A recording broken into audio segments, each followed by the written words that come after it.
હાલ ચાલી રહેલા ભારત પાકિસ્તાન વચ્ચેના તંગદિલી ભર્યા સંબંધો વચ્ચેના કારણે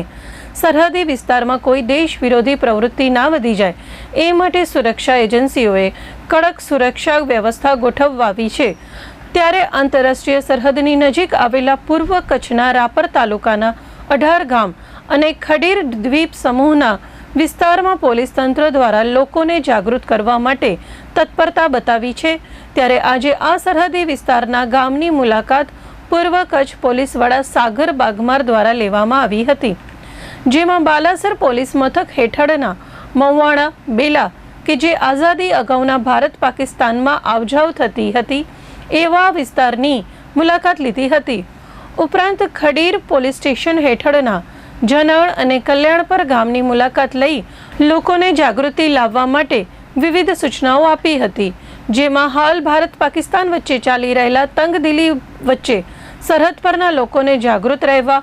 સ્વયંભૂ બ્લેકઆઉટ કરવા, કોઈ અજાણી વ્યક્તિ પર નજર રાખવા, રાત્રે અજાણ્યા વાહન અંગે તથા જો યુદ્ધની પરિસ્થિતિ ઊભી થાય તો કેમ બચાવ કરવો અને કઈ રીતે લશ્કરને મદદરૂપ બની શકાય, તેમજ આસપાસના ગ્રામ્ય વિસ્તારોમાં લોકોને જાગૃત કરવા માટે સ્થાનિક પોલીસને અને સુરક્ષા એજન્સીઓને સાથ સહકાર આપવા માટે અનુરોધ કર્યો હતો। આ મુલાકાત સમયે પોલીસ વડા સાગર બાગમાર, ખડીર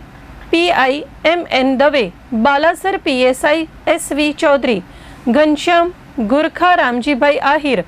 રવજી ચૌધરી, ભાવુભા સોઢા, સુમતીભાઈ પરમાર, માજી જિલ્લા પંચાયતના સદસ્ય ગજેન્દ્રસિંહ વાઘેલા, સરપંચ જયવીરસિંહ વાઘેલા, ઉપસરપંચ અખાભાઈ પરમાર, લખમણભાઈ કોળી, કારાભાઈ કોળી, હરિભાઈ કોહલી,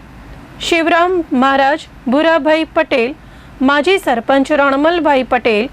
ભાલમલ પટેલ, કિશોરસિંહ વાઘેલા, જીતુભા વાઘેલા, લકીરાજસિંહ વાઘેલા, પલબતભાઈ રબારી, વિભાભાઈ ખરાબારી, ખડીર ખાતે નરેન્દ્રદાન ગઢવી, ઘનશ્યામભાઈ બ્રાહ્મણ તથા જનાળ, કલ્યાણપર તથા ખડીરના આગેવાનો ઉપસ્થિત રહ્યા હતા।